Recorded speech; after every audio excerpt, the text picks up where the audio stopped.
While the presidential election is critical and commanding a lot of attention, there are also some very important issues for voters right here to decide. And we're helping you get the facts on 2 of the 5 Massachusetts ballot questions. The heated debate dividing restaurants and restaurant workers statewide, and the battle over the MCAS as a high school graduation requirement.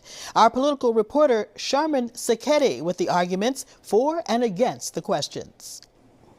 Voters deciding if students should still have to pass the MCAS to graduate high school. The Massachusetts Teachers Association leading the push for question 2. It will allow all learners the opportunity to get a high school diploma based upon their academic performance in grades 9 through 12. A yes vote would eliminate the MCAS as a graduation requirement. A no vote would make no change in the law.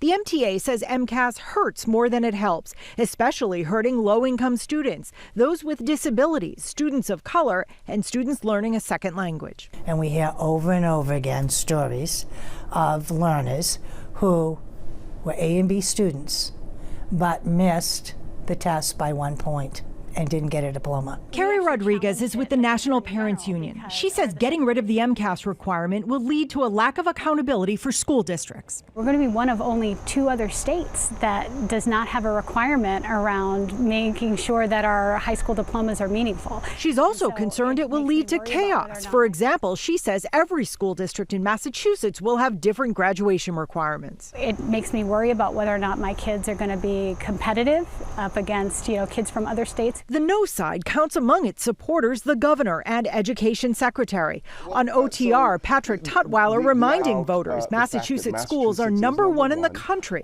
Think about the fact of what this question will do. It will move us to the company of only a few states in the country with no uniform standard for high school graduation. The teachers union says students would still take the MCAS. They just won't be required to pass it to graduate. The union says that allows the state to still measure students. And the data should be used to make sure that for those students who go to school in Brockton, they have the same educational opportunities as the one who goes to school in Wellesley. Students in parochial and private schools that don't receive public funding are not required to take the MCAS. Also, if a student doesn't pass MCAS, they can take it again several times. Now, let's take a look at the final ballot question. Question 5 would raise the tipped workers' minimum wage, something advocates say is only fair. But opponents, including many restaurants, say it will lead to higher prices and fewer jobs.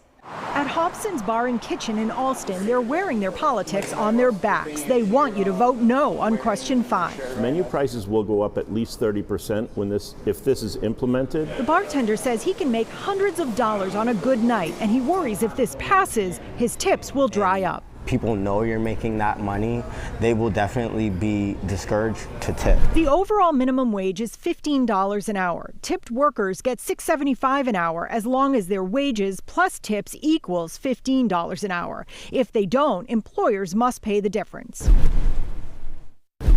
A yes vote on question 5 would increase the tipped workers' minimum wage from $6.75 an hour to $15 an hour gradually over 5 years. After that, employers could share tips among all workers who are not management. A no vote would make no change in the law. Every other country has figured out a way to pay a full minimum wage and to not devalue the work of service workers. Grace McGovern is with One Fair Wage, the group pushing for the proposed law.